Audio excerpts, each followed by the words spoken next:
This unassuming gateway, flanked by two white elephant statues, serves as the entrance to Daen Sukhawadih, which translates to Realm of Great Bliss. First, we encounter a statue of King Narasuwan of Ayutthaya, who ruled from 1590 until 1605. During his reign he consolidated his kingdom and tried to expand its borders. Next is a shrine with a pillar called Lak Muang, which is believed to be the dwelling place of the guardian spirit of the land on which it sits. This expansive religious park, located next to Wat Phu Sawan, a Buddhist temple in Phetchaburi, draws its name from Sukhavati, the Western paradise in Mahayana Buddhism overseen by Amitabha, one of the 5 transcendent or dhyani Buddhas. After a short walk, we reach a circular garden, its entrance guarded by 2 statues of hermits, suggesting a sense of ancient wisdom and mysticism. Within the garden, there are sculptures depicting the 12 animals of the Chinese zodiac. Contrary to the West, people in the Far East have a cyclical concept of time, rather than a linear one, and the traditional Chinese calendar is based on a 12-year cycle, with years grouped into larger 60-year cycles. This system uses combinations of 2 sets of units, the 10 heavenly stems, which relate to the 5 elements, and the 12 earthly branches, that correspond to the 12 animals of the zodiac, namely the rat, ox, tiger, rabbit, dragon, snake, horse, goat, monkey, rooster, dog, and pig. The park, often referred to in Thai as Uthayaan Sahtsanah Phra Photisat Kwan, which means Kuan Yin Bodhisattva religious park, provides a serene and secluded environment ideal for meditation and contemplation. Daen Sukhawadih stands out for its interreligious approach, showcasing a diverse array of religious traditions. Within its vast grounds, visitors will find separate sections featuring statues and symbols representing deities from different religions, reflecting a broad spectrum of spiritual beliefs. These sections highlight concepts and practices from Buddhism, Taoism, and Hinduism, among others. Additionally, the park houses a museum dedicated to the 12 major world religions. Here we arrive at a shrine dedicated to Ksitigarbha, a revered bodhisattva known for his vow to postpone his own Buddhahood until all hells are emptied. This dedication to helping all sentient beings, especially those suffering in hell, has earned him the title of the Bodhisattva of the Great Vow. He is one of the 4 principal bodhisattvas in Mahayana Buddhism, alongside Samantabhadra, Manjushri, and Avalokitesvara. Ksitigarbha is often depicted with a chakra, a Buddhist monk's staff, which he uses to open the gates of hell, and a chintamani, a jewel believed to grant wishes, symbolizing his role in guiding and aiding those in distress. He is revered for his ability to rescue souls from undesirable rebirths and is frequently called upon for assistance during the judgment process overseen by the 10 kings of hell. On the altar in front of his statue are statuettes representing the 4 heavenly kings, one for each of the 4 cardinal directions, as well as 2 smaller porcelain statuettes of Ruisha, and a smaller statue of Ksitigarbha displayed in a glass box. Ksitigarbha is often depicted seated on a Ruisha, a mythical lion-like creature known in Chinese culture for its auspicious and protective qualities. This symbolism conveys Ksitigarbha's role as a guardian and protector. Next to this shrine is another pavilion featuring a pillar shaped like a giant chakra, a ringed staff used by certain monks and bodhisattvas in Mahayana Buddhism. On the floor are 5 bats encircling a stylized Chinese character that represents Fu, a homonym for bat, and meaning good fortune. In Mandarin, the number 5 is Wu, and the design symbolizes Wu Fu, or 5 blessings, namely longevity, wealth, health, virtue, and a peaceful death. The realm of the 5 great goddesses. This is Konka, the goddess of the waters, who initially resided in the heavens, but was persuaded to come down to earth to cleanse humanity of its sins and bring fertility and virtue to the land. Next, we have Phra Plung, the goddess of fire, who serves as the female counterpart to Agni, the Hindu god of fire. The fire goddess is also thought to be the deity of light, possessing the power to rescue humanity from utter darkness, and thus can bring enlightenment. In iconography, she is depicted with a halo of flames. Up next is Phra Thorani, the goddess of the earth, depicted wringing water from her hair, aiding the Buddha in his struggle against Mara by sweeping away his army of malevolent demons.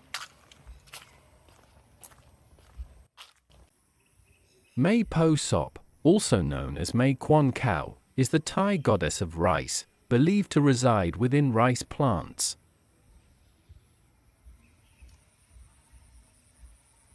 The last female deity in this section is Phra Pai, the Thai goddess of wind and air, who serves as the female counterpart to Vayu, the Vedic god of the wind and air, who blew off the peak of Mount Meru and carried it away to the sea, where it became what is now the island of Lanka.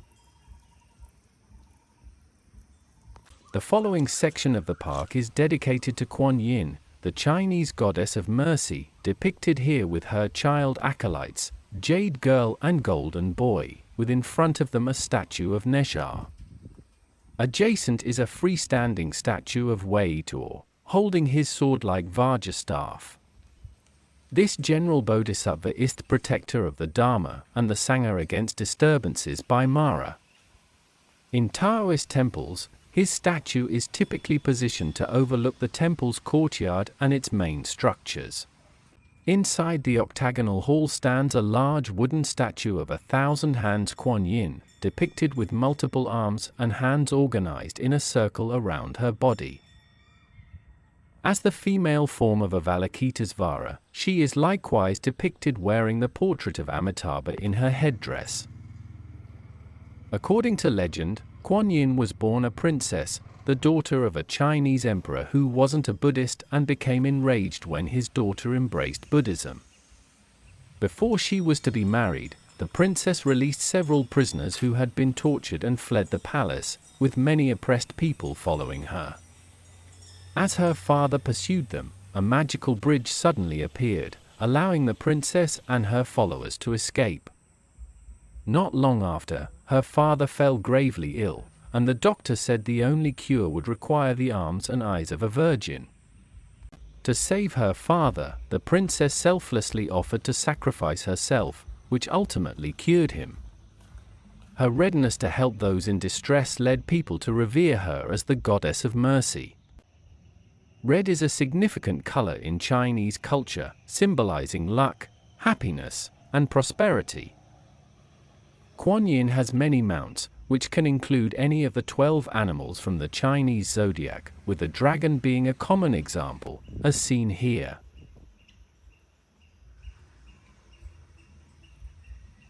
Since we were the only visitors in the park, we had the opportunity to spot a variety of wildlife, including squirrels and several species of birds. Kuan Yin also rides a turtle, a symbol of long life and health, as is the Amrita, the elixir of life, she is carrying in a flask called Kalasa.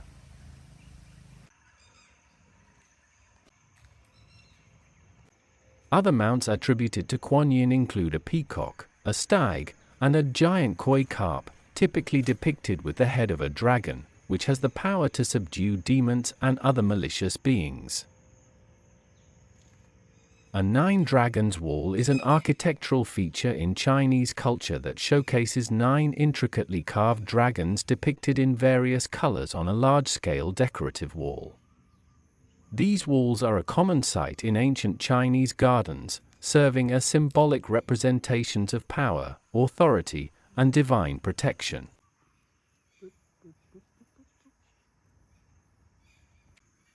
The number 9 is considered highly auspicious in Chinese numerology, symbolizing longevity and completeness.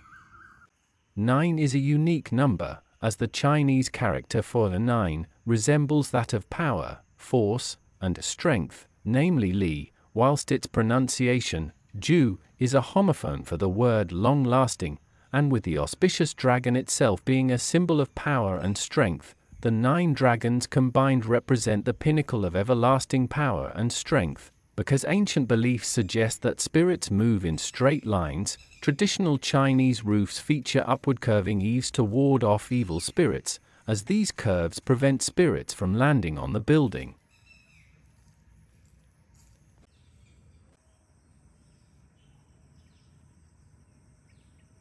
We arrived at the next section of the park, known as the land of Mahayana Taoism. Above the entrance gate is the yin-yang symbol, also known as the Tai Jitu, a classic emblem of Taoism.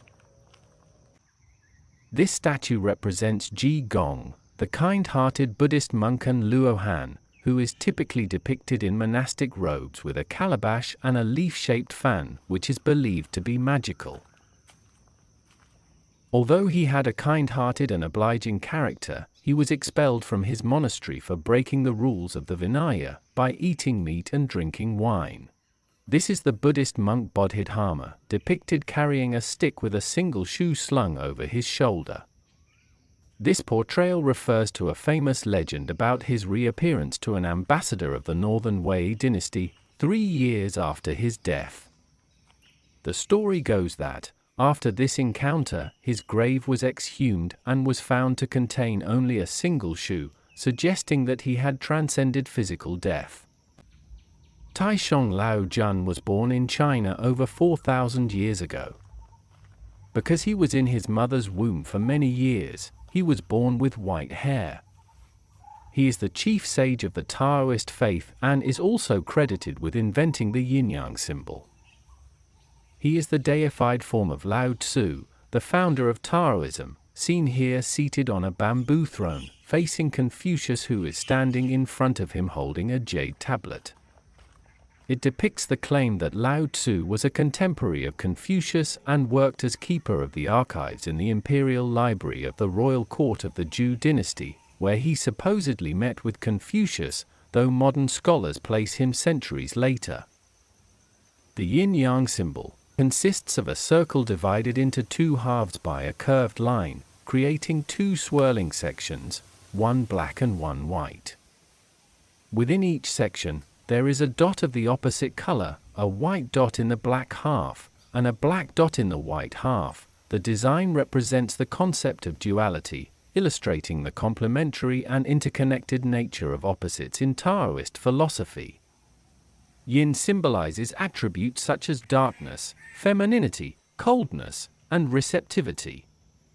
Yang represents brightness, masculinity, warmth, and activity. The swirling line between them indicates their fluid and dynamic relationship, suggesting that each contains the seed of the other, and that they constantly transform into one another.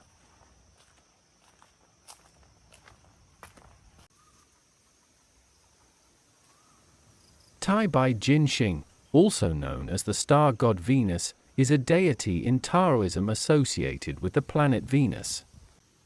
He is considered one of the higher-ranking celestial beings in the Taoist pantheon. His role encompasses governing celestial phenomena and maintaining cosmic order, particularly overseeing the movements and positions of celestial bodies, including the sun, moon, and stars. We have arrived at the 3-star gods. Shou is the god of longevity. He has a semi-bald forehead with a bump, a long white beard, and holds a staff, and a peach, which represents immortality. In the middle stands Lu, the god of prosperity.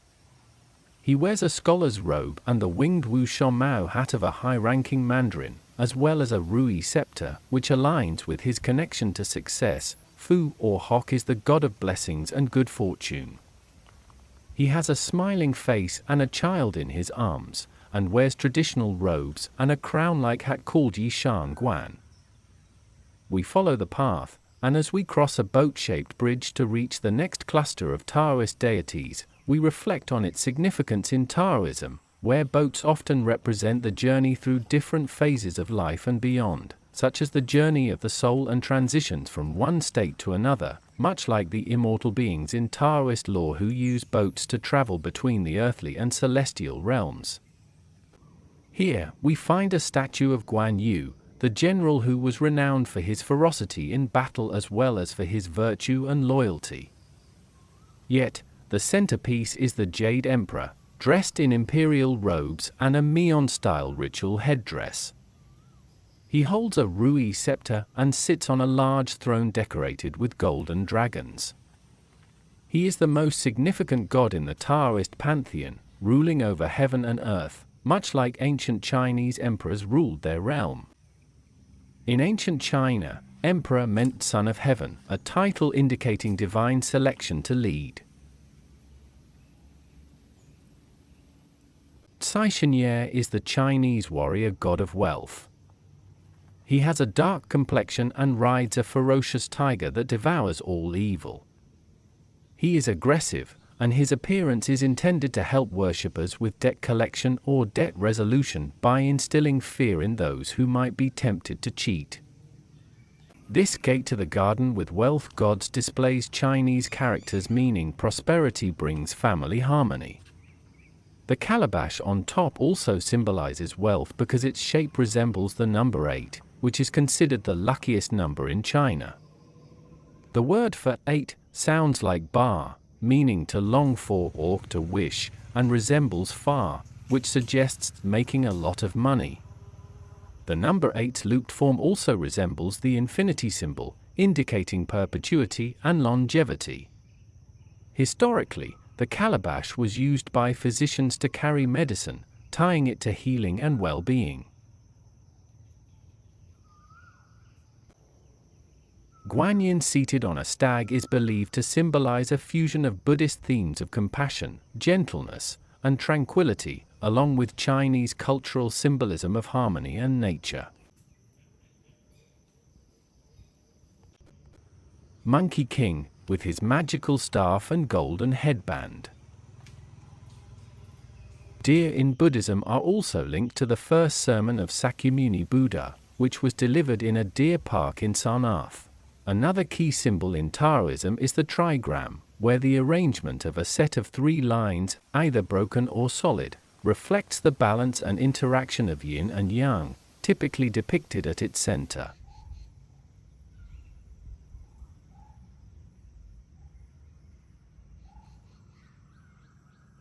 This decorated paifang, or memorial archway, is typically guarded by bronze statues of the 4 heavenly kings, each representing one of the cardinal directions. These statues are commonly found at the entrance to Chinese and Taoist temples, usually placed in pairs, with 2 on each side. They are also known as the Diamond Kings of Heaven, and in Chinese, they are called Su Tian Wang.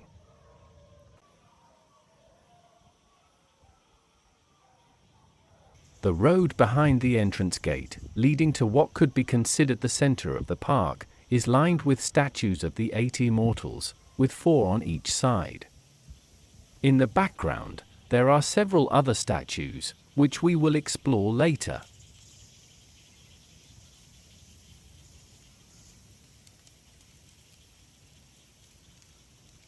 First of the 8 is Land Saiho, who is portrayed as an effeminate boy carrying a bamboo basket filled with flowers. Ho Shenku is the only female in the group, who became an eternal by consuming fine powdered mica. Chang Kui Lao is always depicted with a yugu, or fish drum, and Chung Li Chuan holding a magical fan with which he can revive the dead.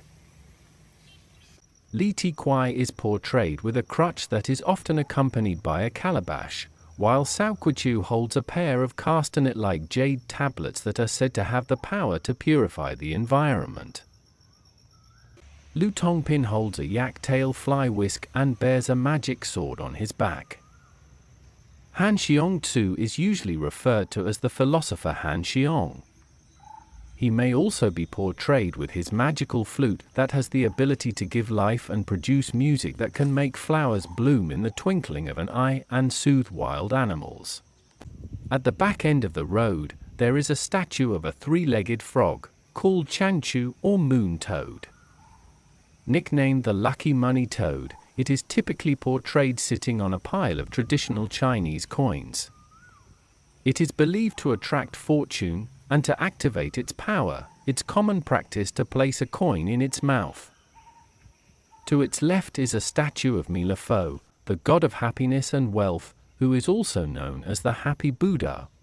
His statue is usually placed at the entrance of Taoist temples, facing outward, typically with his back toward a statue of Wei Tuo. Adjacent to this is a large standing image of the Amitabha Buddha, one of the 5 transcendental or dhyani Buddhas in Mahayana Buddhism. At the center of the domain is the Heaven and Earth Pillar, a sacred site within Daen Sukhawadih where people perform rituals to worship deities, honor spirits, and seek blessings.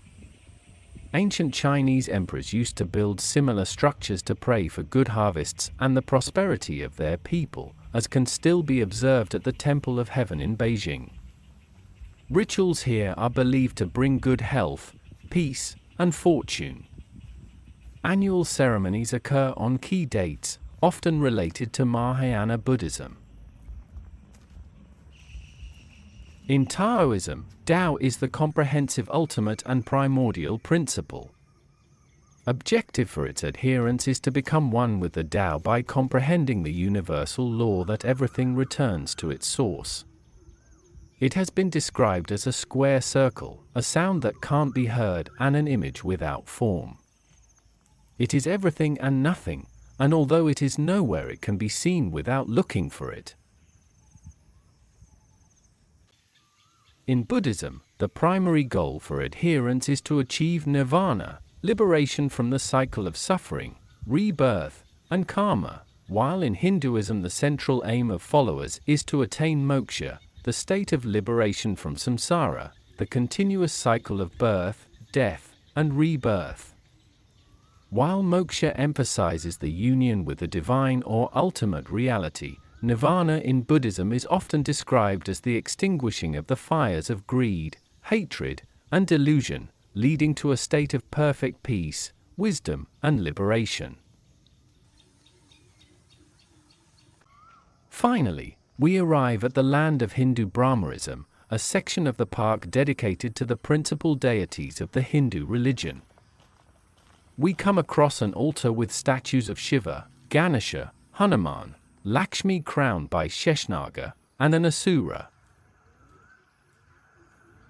The first statue within this garden is of Uma Devi, the Shakti or consort of Shiva. Next is their son, Ganesha, who is represented with the head of an elephant. Shiva is typically depicted seated on tiger fur. Sarasvati is the goddess of art and learning, and the consort of Brahma.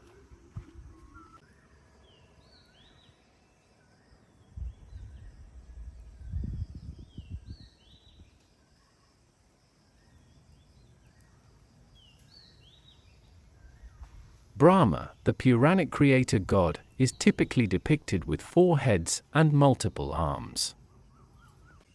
Krishna is a youthful prince who plays a bamboo flute.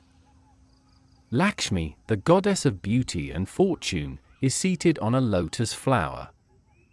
She is the consort of Vishnu, who is here seated next to her, on his throne, the mythological snake Ananta. Indra, the Vedic god of the heavens, weather, and war, is seated on his multi-headed elephant Erawan.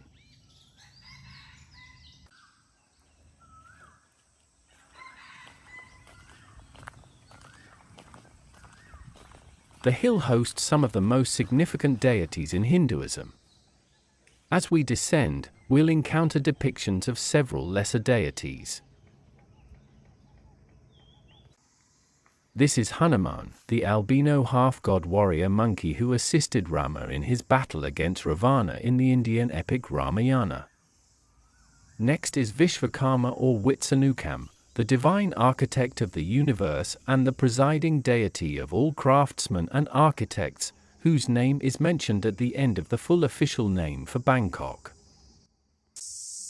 Riding a buffalo as his mount is Yama, the Vedic god of death, who executes the orders of Kala, the god of time, reflecting the ultimate reality that time inevitably leads to death. As the judge of the dead, Yama carries a scepter crowned with a skull, symbolizing his authority over death. As the sun starts to set rapidly, the cicadas come alive, filling the air with their resonant and loud noise. At the archway leading to the final garden, statues of the three wise monkeys stand guard, accompanied by a plaque that reads, "Hear no evil, see no evil, speak no evil." The garden is named Daen Sukhawadih, the land of noble monks, a name that refers to the community of Buddhist monks who have reached a high level of spiritual attainment, embodying the principles and teachings of Buddhism. This last garden features a stone arrangement with statues of revered Buddhist monks positioned in a circle, with a large Buddha statue at the center. Also known as the Valley of the Four Arahant Monks, this site honors four highly revered monks from Thailand's four regions, namely Kruba Sriwichai from the north, Luangpu Munburidato from the northeast, Somdit Phra Puthajan, To, Brahmaramsi from central Thailand, and Somdit Phra Sankarat Gurupacharya, also known as Luangpu Thuwad, from the south. The Buddha statue stands in the Pang Ram Pung posture with both hands crossed over the chest, which means contemplation. The valley includes replicas of waterfalls from each region, representing the locations where these revered monks meditated during their lifetimes. As we leave Sukhavati, the realm of great bliss, darkness begins to settle, and the sky ahead takes on a rich orange-red hue. A solitary nun, about the only person we saw during our visit, is silently sweeping the floor as we leave without disturbing her.